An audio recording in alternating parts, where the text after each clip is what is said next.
Hello friends, Tanya here with another fun video, and today we're going to play with the Poppy Song collection from Spellbinders, and we're going to use an extended stenciling technique. I'm using the Petal Burst stencil set, and I'm going to use some alignment guides. These are the clear acid, no, not clear acid, they're the stencil material. And I'm just going to use this to be a guide for lining up the stencils. So all I have to do is just fit each stencil in the corner of the guide, and I'll have it all aligned. Now these stencils are designed for A2 sized cards or 4 1/4 by 5 1/2 inch cards. So these are 4 3/4 by 6 inch stencils. That's the outer edge of these stencil layers, but the internal edge will be the 4 1/4 by 5 1/2 inch design. Now I have a half sheet of cardstock here that measures 5 1/2 by 8 1/2 inches, and I'm going to stencil this design twice on this piece of cardstock. I will complete one side before I move on to the other.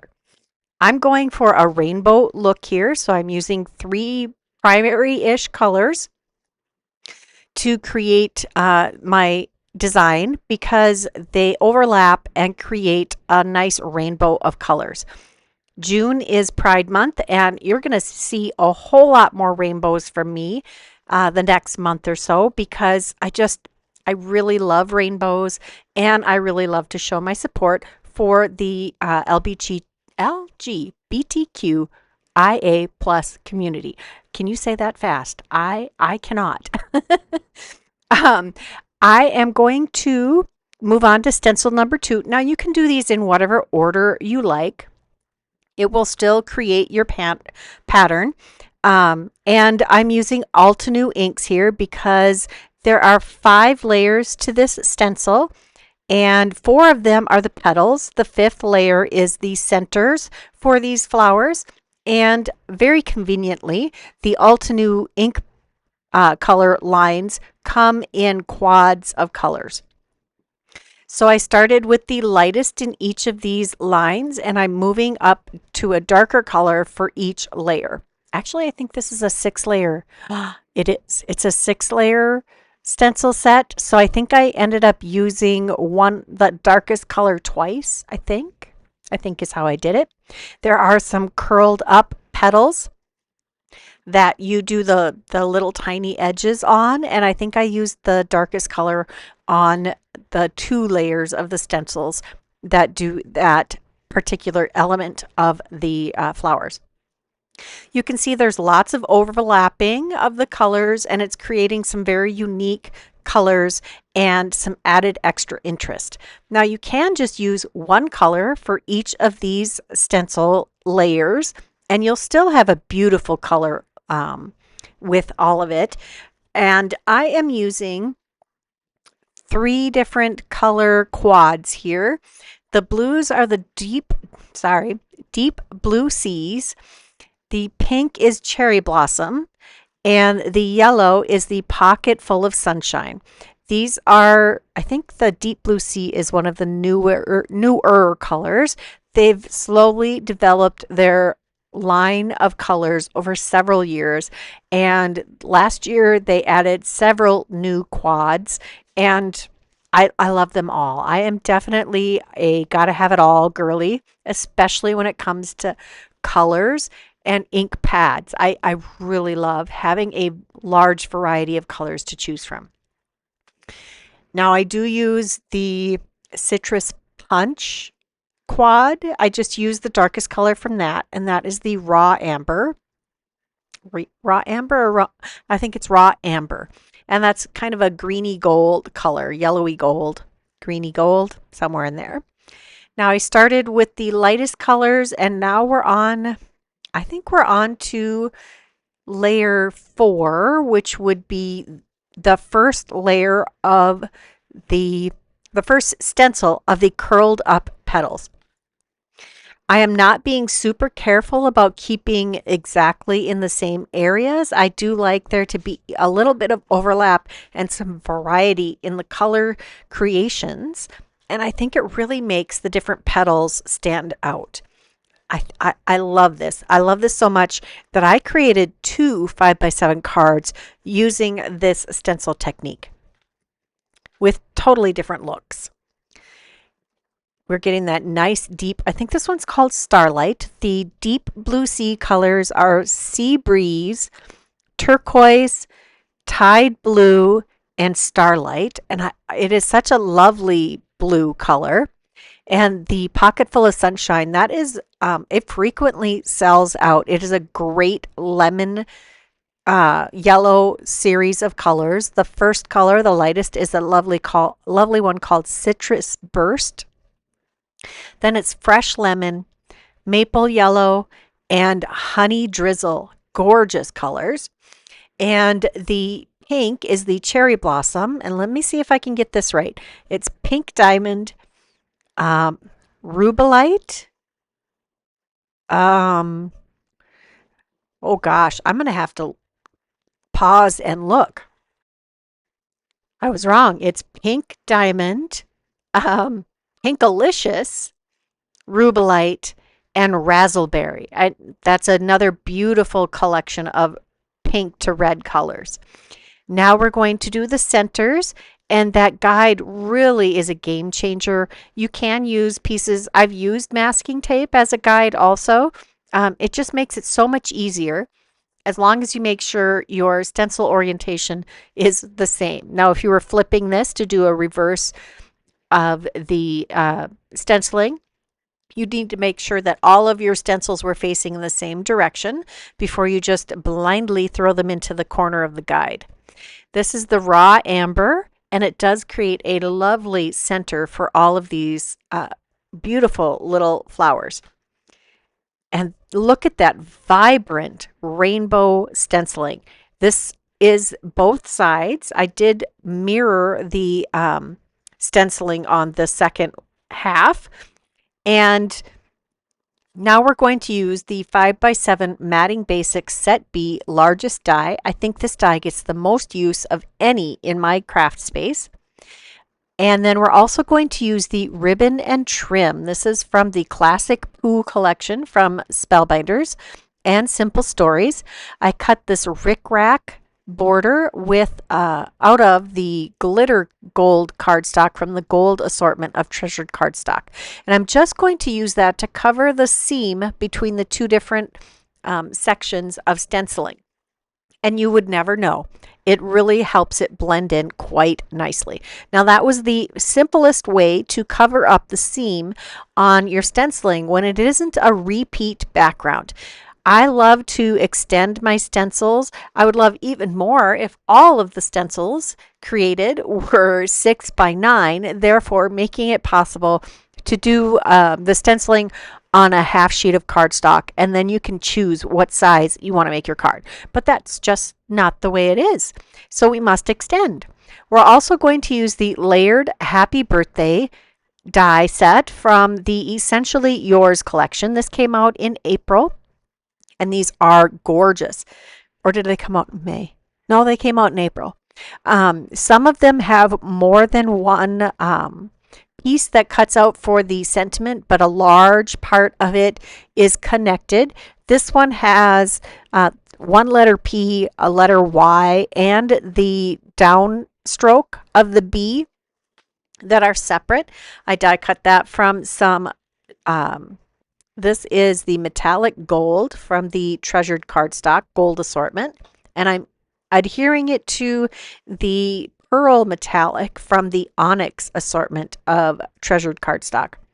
If you don't have these in your stash yet, man, I don't know what you're holding out for. These are absolutely gorgeous specialty papers. This Happy Birthday sentiment die is from the Essentially Yours Sentiments collection, and there are 8 sentiments in this collection. They're pretty affordable. You can buy all 8 of them in one bundle. They cover a lot of different sentiments. I believe there's a thinking of you, get well soon, congrats, happy birthday, hello friend. I don't think I can remember all of them right off the top of my head, but they cover a vast array of different occasions. I did back this sentiment with one more piece of black cardstock, just to add a little extra height and depth. I'm using my T-square ruler here on the top of the happy to make sure I have it nice and straight on the front of the card. Now when I die cut the front panel, there was some scrap left behind, and I cut this to, that is about, oh, let me measure it. Each section of my finger is 1 inch, and this is like 1 3/4 inch. And I thought I trimmed it to the right width, but I did not. So we'll just take care of that by trimming it off with my guillotine trimmer. And I don't think I stamped anything else on the inside of this card. Lots of room for a message, and the stenciling really makes that shine on the inside. Next, we're going to take a second panel that I've ink blended, and I'm pulling an oldie but a goodie. This one is no longer available. This is the Universal Curved Border Set. This is a large die of the month from 2021, April 2021.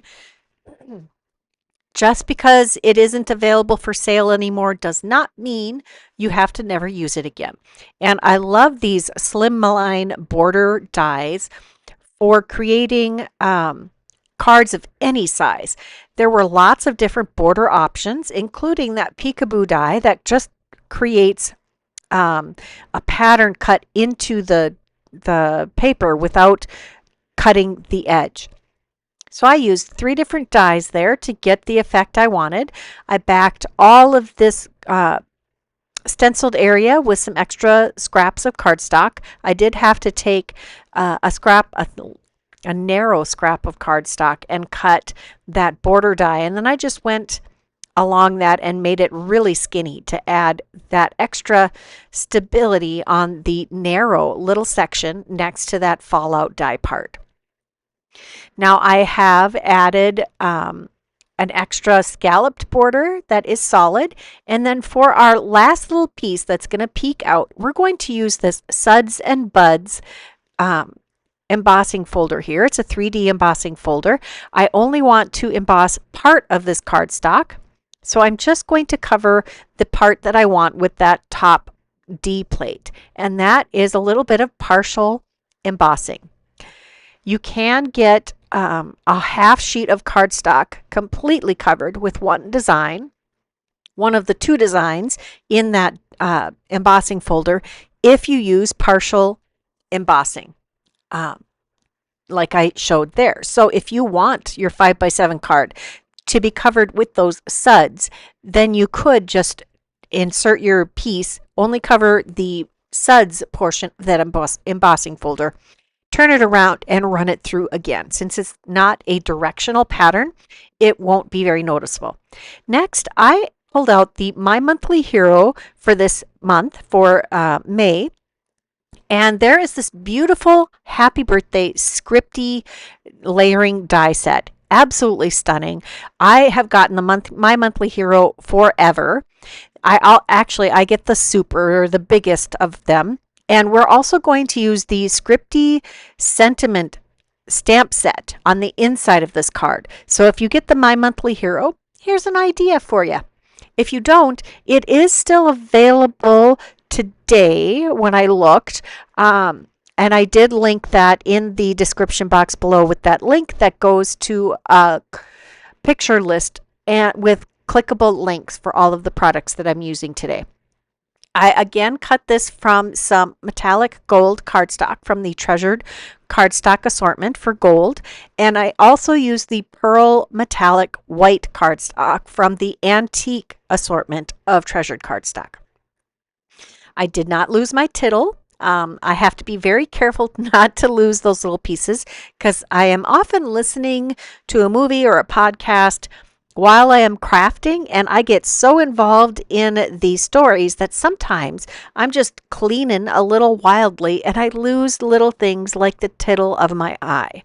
If I can make sure it stays in the cardstock that's been die cut so it doesn't fall out, then I have a better chance of making sure I don't lose that until I'm ready to assemble. I am using the end of my tweezer to help get that placed carefully. And I did cut a couple extra pieces of cardstock, scraps cardstock, to add some extra height and dimension behind each of these sentiment words. I love that these are really large sentiments. Sometimes you just want a large sentiment on the front of your card. And I've been really enjoying the stenciled backgrounds lately. And sometimes I want a scripty sentiment that is die cut, because it really helps not cover up as much of the background, and it helps add that pop and make that card just feel finished. I'm using my pokey tool to get any paper hairs or little bits of glue that get seeped out.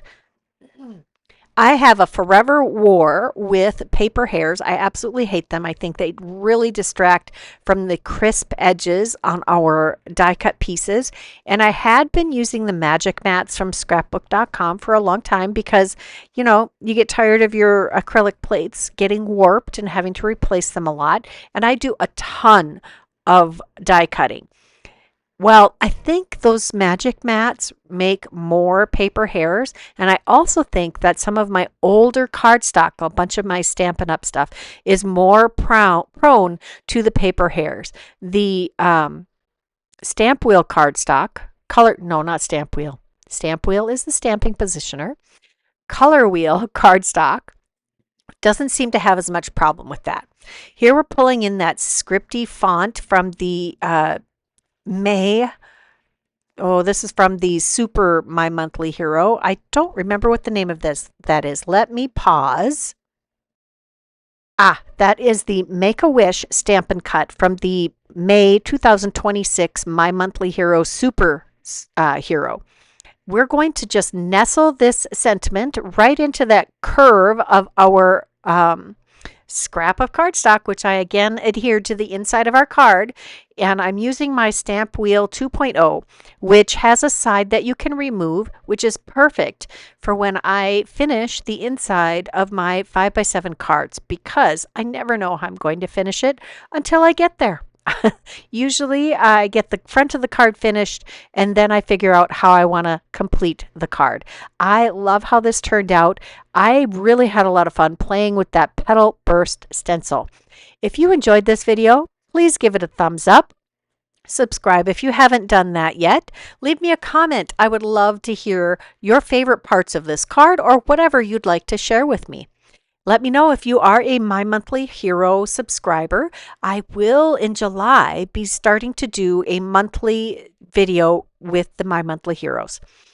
If you are interested in any of the product that I used today, check that description box below for a link to a clickable list of all of the products that I used today. And until next time, here are a couple more videos I thought you might enjoy. Bye-bye.